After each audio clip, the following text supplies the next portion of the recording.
Le réveil sonne à 4h30, un son strident qui déchire le silence de la nuit. Hélène ouvre les yeux avec difficulté, les paupières lourdes de sommeil. Elle reste un instant immobile, le regard fixé sur le plafond, où les reflets des réverbères dansent doucement. La chambre est plongée dans une pénombre apaisante, mais elle sait qu'elle n'a pas le choix. C'est lundi matin, le jour le plus redouté de la semaine pour une chauffeuse de bus parisien. Elle s'assoit lentement, les muscles endoloris par une nuit trop courte, et jette un coup d'œil à la photo posée sur sa table de nuit. C'est une image d'elle, plus jeune, souriante, debout devant un bus flambant neuf. Ce jour-là, elle avait enfin obtenu son poste après des mois de formation et d'attente. Elle se souvient de la fierté qui l'avait envahie, mêlée à une pointe d'appréhension. Aujourd'hui, cette photo est un rappel silencieux de pourquoi elle fait ce métier. Elle se lève, enfile son uniforme bleu marine avec une routine bien rodée et se dirige vers la cuisine. Le café coule dans la machine, remplissant la pièce d'une odeur réconfortante. Elle attrape sa tasse préférée, celle avec une petite étoile ébréchée sur le bord, et avale une gorgée brûlante. Le liquide noir lui réchauffe la gorge et lui donne un semblant d'énergie. Avant de partir, elle jette un dernier regard à son appartement. Les murs sont couverts de souvenirs, des photos de famille, une affiche du métro parisien, un dessin d'enfant offert par un passager reconnaissant. Elle sourit, attrape ses clés et sort dans le froid matinal. Le dépôt de bus est déjà en effervescence quand Hélène arrive. Les moteurs grondent, les phares percent la brume matinale et les mécaniciens s'affairent autour des véhicules. Elle salue Jean, le mécanicien en chef, un homme robuste avec une barbe grisonnante et des mains tachées d'huile. « Alors, Hélène, prête pour une nouvelle semaine ?» lance-t-il avec un sourire taquin. « Toujours prête », répond-elle en riant. Elle aime cette ambiance, ce mélange de sérieux et de camaraderie. Elle se dirige vers son bus, un vieux modèle qu'elle connaît par cœur. Elle vérifie les niveaux d'huile, les pneus et monte à bord. Le siège du conducteur est comme une seconde maison pour elle. À 5h30, elle démarre son bus sur la ligne 38. Les rues sont désertes. Les réverbères projettent des ombres mystérieuses sur l'asphalte. Elle apprécie ce moment de calme avant que la ville ne se réveille. Les premiers passagers montent. Un livreur de journaux, une infirmière en fin de service, un étudiant encore à moitié endormi. « Bonjour !» lance-t-elle avec son sourire habituel. Certains répondent, d'autres s'engouffrent dans le bus sans un mot, absorbés par leurs pensées. Elle observe leurs visages, devine leurs histoires. Le livreur de journaux, par exemple, a l'air rêveur. Elle se demande s'il écrit des poèmes en secret. À 7h30, les boulevards se remplissent, les klaxons commencent à résonner. Hélène garde son calme, même quand un automobiliste impatient tente de se faufiler devant elle. C'est reparti pour une nouvelle semaine, pense-t-elle, en appuyant doucement sur l'accélérateur. Le bus est bondé. Un passager râle parce qu'il n'y a plus de place assise, une autre soupire en regardant son téléphone. Hélène, elle, reste concentrée. Son travail, c'est d'amener tout ce petit monde à bon port, avec patience et sérénité. À 10h30, elle descend du bus pour une pause bien méritée. Elle s'étire, savourant la sensation de l'air frais sur son visage.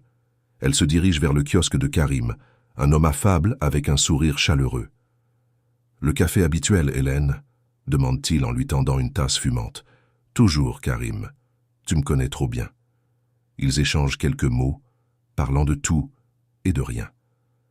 Karim lui raconte une anecdote sur un client bizarre et elle rit de bon cœur. Ce moment de détente est précieux pour elle. À 11 ans, elle reprend la route.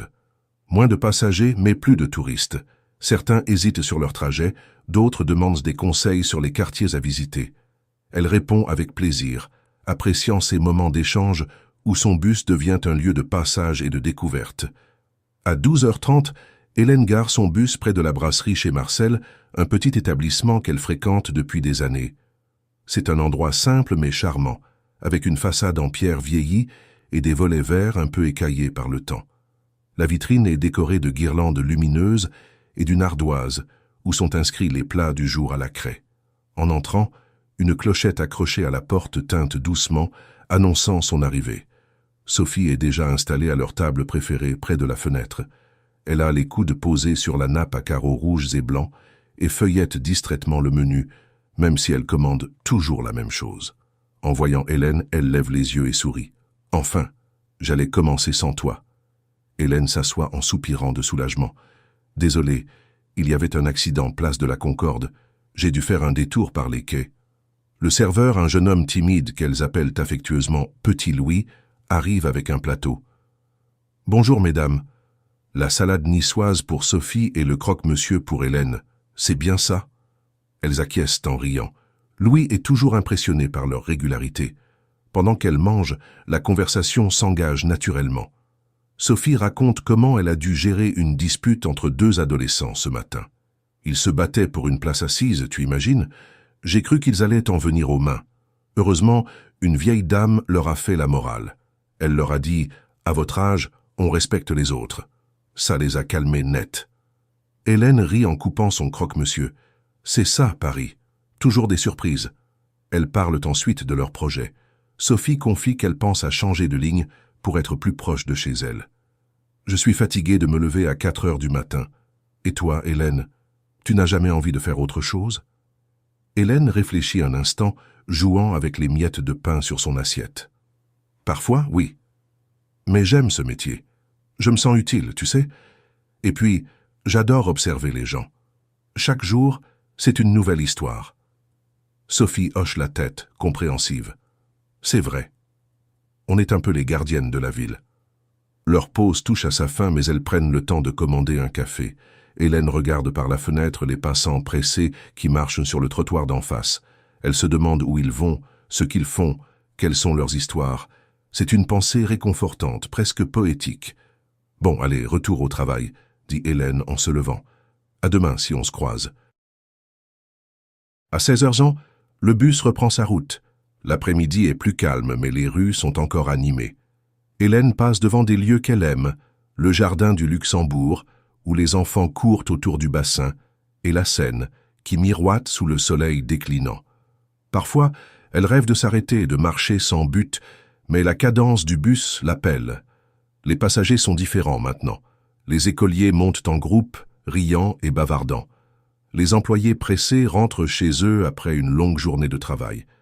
Et puis il y a les habitués, ceux qu'elle reconnaît et qui la saluent d'un sourire ou d'un petit signe de la main. Monsieur Dupont, un retraité qui monte toujours à la même heure, s'installe à son siège préféré près de la fenêtre. « Bonsoir, Hélène. Encore une journée de passé, hein? »« Bonsoir, monsieur Dupont. »« Oui, et quelle journée !» Elle apprécie ces petits moments de complicité. Ils font partie de sa routine, comme des points de repère dans le flot incessant de la ville. À 18h30, la fatigue commence à se faire sentir. Hélène conduit son bus sur les grands boulevards, maintenant illuminés par les enseignes lumineuses et les phares des voitures. La ville a changé de visage. L'agitation matinale a laissé place à une ambiance plus calme, presque mélancolique. Les passagers sont moins nombreux, mais plus détendus. Un groupe d'étudiants rit aux éclats au fond du bus, tandis qu'une vieille dame tricote paisiblement sur son siège. Hélène se sent apaisée. Elle sait que sa journée touche à sa fin, mais elle garde le sourire. Elle aime ces derniers moments où la ville semble respirer plus lentement, où les lumières scintillent comme des étoiles. À 19h, Hélène gare son bus au dépôt. Elle descend lentement, sentant chaque muscle de son corps se détendre. Le dépôt est presque vide à cette heure-ci, seulement quelques collègues qui terminent leur service. Elle vérifie les niveaux d'essence et d'huile, ramasse quelques déchets oubliés par les passagers et fait un dernier tour du véhicule pour s'assurer que tout est en ordre. En sortant du dépôt, elle s'arrête un instant pour contempler Paris. Les lumières de la tour Eiffel scintillent au loin et les rues bruissent encore de vie. Elle respire profondément, savourant l'air frais du soir. Malgré la fatigue, elle se sent fière. Fière d'avoir accompli sa journée, d'avoir transporté des centaines de personnes, d'avoir été une petite pièce dans le grand mécanisme de la ville. Elle marche lentement vers chez elle, les pensées tournant autour de la journée écoulée. Demain, ce sera une nouvelle aventure. Mais pour l'instant, elle a hâte de retrouver son canapé, un bon livre et peut-être un verre de vin. En ouvrant la porte de son appartement, elle est accueillie par le silence apaisant de son chez-soi. Elle pose ses clés sur la table, enlève ses chaussures et s'affale sur le canapé avec un soupir de soulagement. Une journée de plus. une journée de moins. Mais toujours ce même amour pour Paris et pour ceux qui l'habitent.